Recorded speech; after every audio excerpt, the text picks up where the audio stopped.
ओम शांति। 27 अगस्त 2026 के ईश्वरीय महावाक्य पहले सुनते हैं मुरली के मुख्य पॉइंट्स। बाबा ने कहा, अभी नई दुनिया का कंस्ट्रक्शन और पुरानी दुनिया का डिस्ट्रक्शन होना है। इस कंस्ट्रक्शन के लिए तुम बच्चों की मदद चाहिए, फिर तुमको ही वहां रहना है। उस नई दुनिया में जाने के लिए पहले तुमको दैवी गुणों वाला देवता बनना पड़े। यह अच्छी रीति समझना चाहिए कि इस मृत्यु लोक में हमारा अंतिम जन्म है। फिर बाबा ने कहा, रूहानी बच्चों को पढ़ाने वाले बाप सदा आत्म अभिमानी रहते हैं, तो तुम्हें भी आत्म अभिमानी हो सुनना चाहिए, कभी देह भान न आए। जैसे शिव बाबा बिंदी है, ऐसे अपने को आत्मा बिंदी समझ बाप को याद करना है। लेकिन कईयों को बिंदी छोटी लगती है, याद नहीं कर सकते, तो फिर घर को याद करो। लास्ट में बाबा ने कहा, अभी तुम्हारा मुंह स्वर्ग की तरफ है, इसलिए इस पुरानी दुनिया को भूल जाओ, इससे बेहद का वैराग्य हो। अब ऐसा पुरुषार्थ करो जो ऊंच पद पाओ, परंतु पहले ड्रामा को अच्छी रीति समझना है। और अब सुनते हैं महावाक्यों को विस्तार से। मुरली का सार। मीठे बच्चे, अब इस बेहद की पुरानी दुनिया का विनाश होना है, नई दुनिया स्थापन हो रही है। इसलिए नई दुनिया में चलने के लिए पवित्र बनो। प्रश्न, परमात्मा के बारे में तुम बच्चे कौन सी वंडरफुल बात जानते हो जो मनुष्यों की समझ से बाहर है? उत्तर, तुम कहते हो जैसे आत्मा ज्योति बिंदु है, वैसे परमात्मा भी अति सूक्ष्म ज्योति बिंदु है। यह वंडरफुल बातें मनुष्यों की समझ से बाहर हैं। कई बच्चे भी इसमें मूंझ जाते हैं। बाबा कहते, बच्चे मूंझो मत। अगर छोटे रूप में याद नहीं रहती तो बड़े रूप में याद करो। याद जरूर करना है। गीत, रात के राही थक मत जाना, सुबह की मंजिल दूर नहीं। ओम शांति। रूहानी बच्चों को रूहानी बाप बैठ समझाते हैं, इसलिए बच्चों को आत्म अभिमानी हो बैठना है। ऐसा और कोई जगह समझाया नहीं जाता। कोई भी साधु संत ऐसे नहीं समझाते कि आत्म अभिमानी हो बैठो। यह एक बाप ही समझाते हैं, और किसको कहने आएगा नहीं। यह युक्ति कोई बता नहीं सकेंगे। तुम बच्चे भी समझते हो, हम आत्मा हैं। आत्मा ही एक शरीर छोड़ दूसरा लेती है, कब बैरिस्टर कब डॉक्टर बनती है। आत्मा ही अभी पतित बनी है और फिर पावन बनेगी। आत्मा में ज्ञान धारण होता है। बाप निराकार ज्ञान का सागर है, तो जरूर आकर ज्ञान सुनाएंगे ना। पतित पावन है तो जरूर आकर पावन बनाएंगे। वह है सुप्रीम परम पिता परमात्मा। मैं तुम्हारा बाप सुप्रीम हूं, नॉलेजफुल हूं। मुझे अपना शरीर नहीं है। यह सब नॉलेज तुम्हारी आत्मा धारण करती है, तो तुमको आत्म अभिमानी बनना है। देह अभिमान नहीं रखना। और कोई ऐसी जगह नहीं जहां सुनने और सुनाने वाले दोनों देही अभिमानी हो। बाप तो है ही निराकार। वह आकर तुमको राजयोग सिखलाते हैं। बाकी सब मनुष्य हैं ही देह अभिमानी। भल इन लक्ष्मी नारायण के लिए कहेंगे, यह आत्म अभिमानी थे, फिर भी देह अभिमान तो रहता है ना। यह ज्ञान परमपिता परमात्मा ही आकर देते हैं। आत्मा को धारण करना होता है। आत्मा को ही पतित से पावन होने की युक्ति बताते हैं। अभी सारी दुनिया का डाउनफॉल है, फिर राइज करने आते हैं। यह तुम बच्चे जानते हो। डाउनफॉल माना डिस्ट्रक्शन, राइज माना कंस्ट्रक्शन, स्थापना और विनाश। स्थापना किसकी? नई दुनिया की, स्वर्ग की स्थापना, और फिर पुरानी दुनिया हेल, नर्क का विनाश, डिस्ट्रक्शन और कंस्ट्रक्शन। कलयुग है पुरानी दुनिया, इसका विनाश जरूर चाहिए। विनाश की निशानी यह महाभारी महाभारत लड़ाई है। महाभारत का वृत्तांत महाभारत शास्त्र में दिखाते हैं। बाप ब्रह्मा द्वारा स्थापना करते हैं, सो तो जरूर नई दुनिया की करेंगे ना। यह है बेहद का विनाश और बेहद की स्थापना। बाप ही नया मकान बनाएंगे बच्चों के लिए, फिर पुराना जरूर खलास कराएंगे। तुम समझते हो बाबा अब नई दुनिया स्थापन कर रहे हैं। तमो प्रधान से फिर सतो प्रधान बनाने के लिए हमको तैयार कर रहे हैं। विनाश के लिए महाभारत की लड़ाई मशहूर है। कहते हैं यह वही समय है, वही स्टार्स आकर आपस में मिले हैं जो महाभारत के समय थे। इस सीढ़ी में भी लिखा गया है भारत के उत्थान और पतन की अद्भुत कहानी। इस लाइन में कल्प कल्प अक्षर भी आना चाहिए। शुरू से अंत तक मनुष्य 84 जन्म लेते हैं, यह भी तुम्हारी बुद्धि में है। मनुष्य की बुद्धि को तो एकदम गोडरेज का ताला लगा हुआ है। इन बातों को मनुष्य को जानना है। आत्माएं यहाँ शरीर धारण करती हैं पार्ट बजाने, तो ड्रामा के आदि मध्य अंत के क्रिएटर, डायरेक्टर, मुख्य एक्टर्स आदि को जानना चाहिए ना। अभी तुमको ड्रामा के आदि मध्य अंत, हु इज हु, सारे ड्रामा का पता पड़ गया है, शुरू से लेकर अंत तक। बाप द्वारा यह नॉलेज सारी मिल रही है। सृष्टि चक्र कैसे फिरता है, इनको कहा जाता है रूहानी नॉलेज।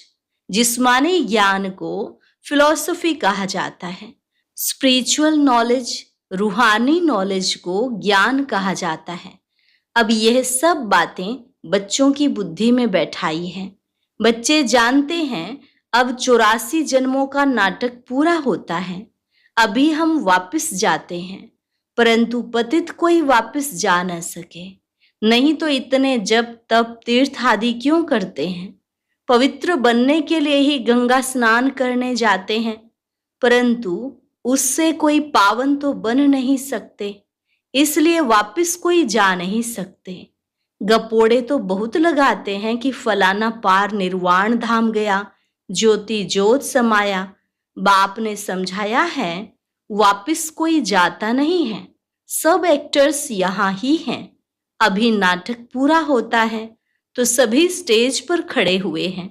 अभी सब यहाँ मौजूद हैं। मनुष्यों को पता नहीं कि बौद्धिक क्रिश्चियन आदि कहाँ हैं। तुम समझते हो जो सब आत्माएं ऊपर से यहाँ आई हैं वे सब इस समय तमो प्रधान हैं। तमो प्रधान से सतो प्रधान कल्प पहले भी बने थे। बाप ही आकर स्थापना विनाश कराते हैं।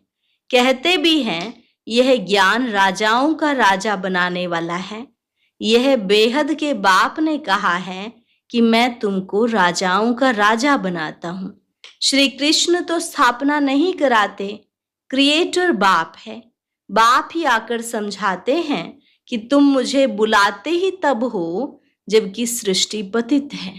ऐसे नहीं कि मैं नई सृष्टि रचता हूं, जैसे दिखाते हैं प्रलय हुई, यह सब रॉन्ग है। मनुष्य बुलाते ही हैं कि हे पतित पावन आओ, तो जरूर पतित दुनिया में आएंगे ना। बाप ही आकर श्री कृष्णपुरी का साक्षात्कार कराते हैं, दिखाते हैं श्री कृष्ण पीपल के पत्ते पर सागर में आया। यह है ठीक बात। नई दुनिया में फर्स्ट श्री कृष्ण ही आते हैं, सागर में नहीं परंतु गर्भ महल में आते हैं। अंगूठा चूस से बड़े आराम से गर्भ महल में रहते हैं। सतयुग में जो भी बच्चे होते हैं गर्भ महल में रहते हैं। उन्होंने गर्भ महल की बात को फिर सागर में पत्ते पर बैठ दिखाया है। वह सब है भक्ति मार्ग की बातें। बाप इन सब शास्त्रों का सार बैठ समझाते हैं। यहाँ गर्भ जेल में रहते हैं, तब कहते हैं हमको बाहर निकालो, फिर हम पाप नहीं करेंगे। परंतु रावण की दुनिया में पाप तो होते ही हैं, फिर भी पाप करने लग पड़ते हैं। तुम आधा कल्प जेल बर्ड्स बन जाते हो, चोर लोगों को जेल बर्ड्स कहते हैं। बाहर निकलते रहते फिर भी चोरी करते रहते हैं और जेल में जाना पड़ता है, इसलिए जेल बर्ड्स कहते हैं। बाप ने समझाया है यह रावण राज्य है, वहां तो यह बातें होती ही नहीं। वह है ही राम राज्य।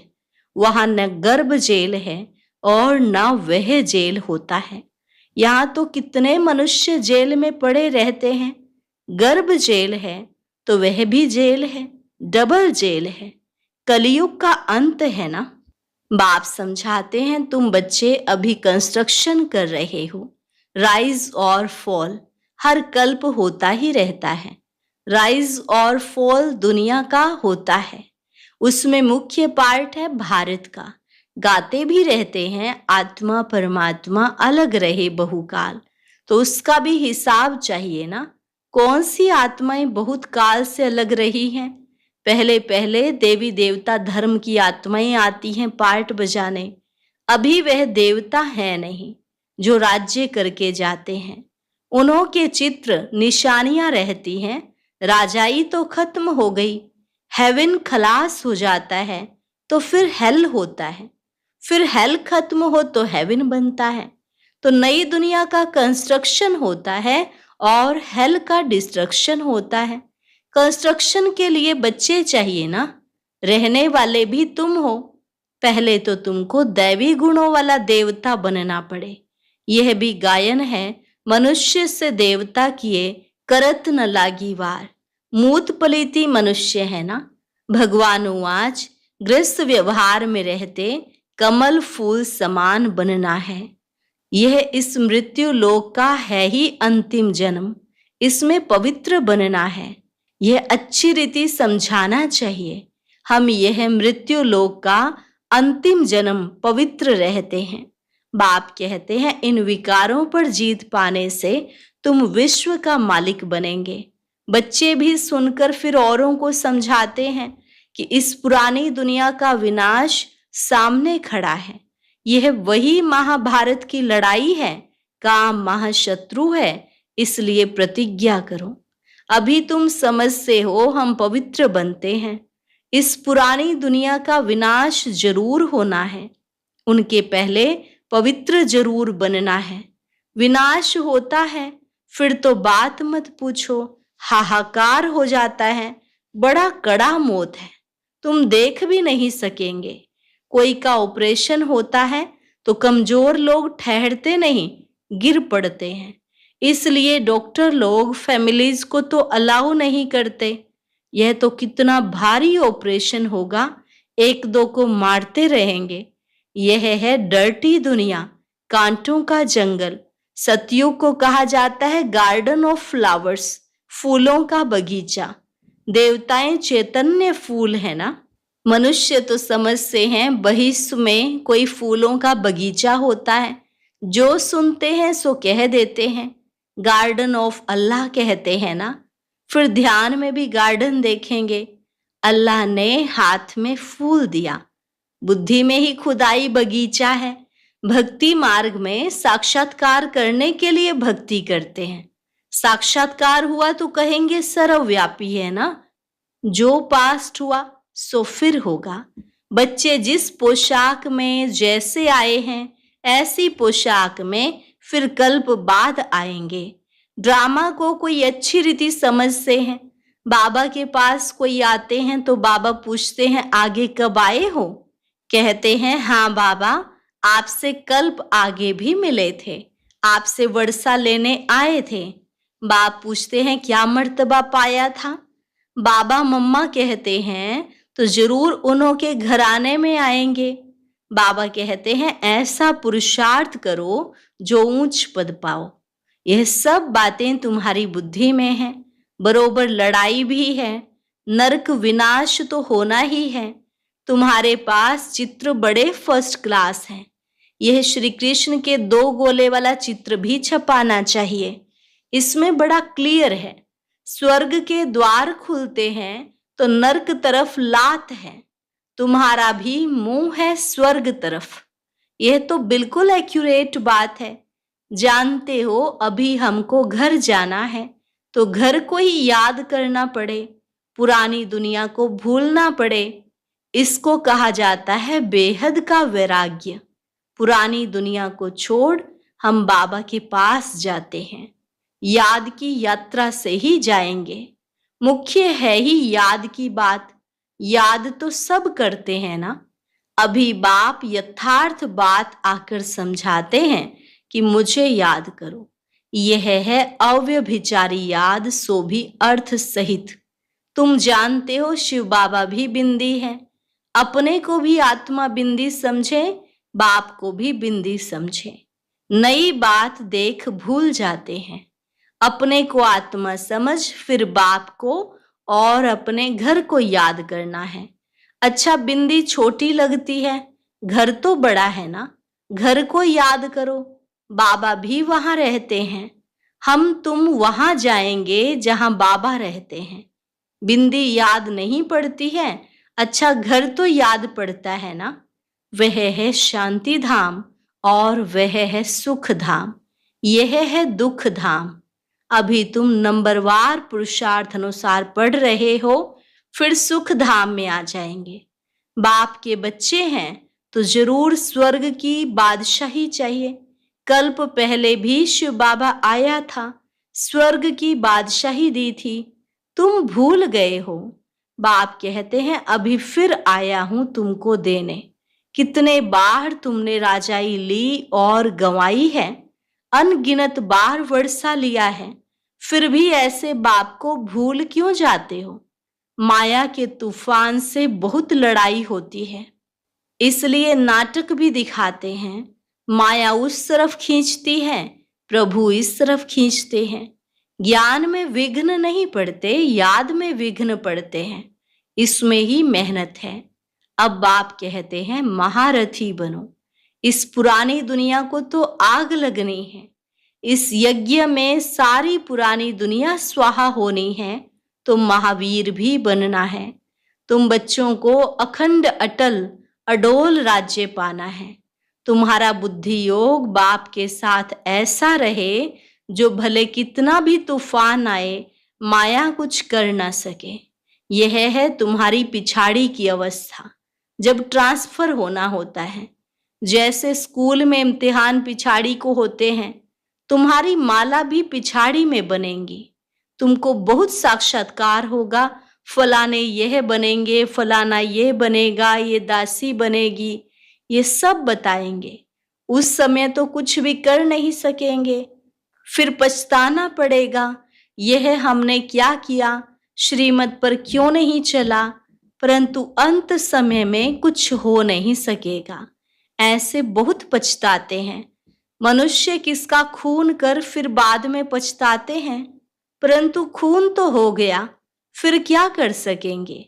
इसलिए बाप कहते हैं गफलत मत करो, अपना पुरुषार्थ करते रहो। अच्छा, मीठे मीठे सिकिलधे बच्चों प्रति माता पिता बाप दादा का याद प्यार और गुड मॉर्निंग। रूहानी बाप की रूहानी बच्चों को नमस्ते। रूहानी बच्चों की रूहानी बाप दादा को नमस्ते नमस्ते, गुड मॉर्निंग, शुक्रिया बाबा, शुक्रिया। धारणा के लिए मुख्य सार। पहली पॉइंट, 84 जन्मों का नाटक अभी पूरा होता है, वापस घर चलना है, इसलिए आत्म अभिमानी रहे, पावन बनना है, देह अभिमान मिटाना है। दूसरी पॉइंट, अर्थ सहित अपने को आत्मा बिंदु समझ, बिंदु बाप की अव्यभिचारी याद में रहना है। महावीर बन अपनी अवस्था अडोल अचल बनानी है।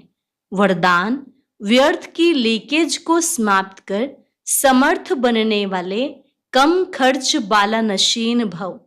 संगम युग पर बाप दादा द्वारा जो भी खजाने मिले हैं, उन सर्व खजानों को व्यर्थ जाने से बचाओ, तो कम खर्च बाला नशीन बन जाएंगे। व्यर्थ से बचाव करना अर्थात समर्थ बनना।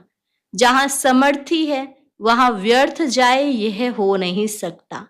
अगर व्यर्थ की लीकेज है तो कितना भी पुरुषार्थ करो, मेहनत करो, लेकिन शक्तिशाली बन नहीं सकते।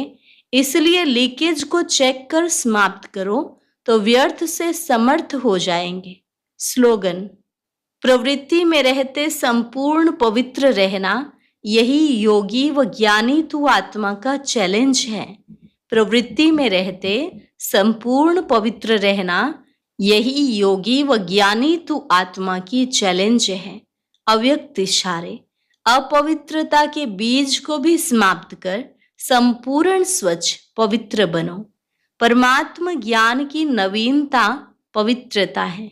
फलक से कहते हो ना कि आग कपूस इकट्ठा रहते भी आग नहीं लग सकती। आप लोग भाषणों में भी कहते हो कि पवित्रता के बिना योगी तू आत्मा, ज्ञानी तू आत्मा बन ही नहीं सकते। तो यह चैलेंज अब प्रैक्टिकल रूप में लाओ। अच्छा, आज का अव्यक्त ज्ञान मोती सुनने के लिए ऊपर दिए गए बॉक्स पर क्लिक करें। अगर बॉक्स दिखाई नहीं दे रहा है तो ऊपर जो कॉर्नर में शो लिखा हुआ है उस पर क्लिक करें।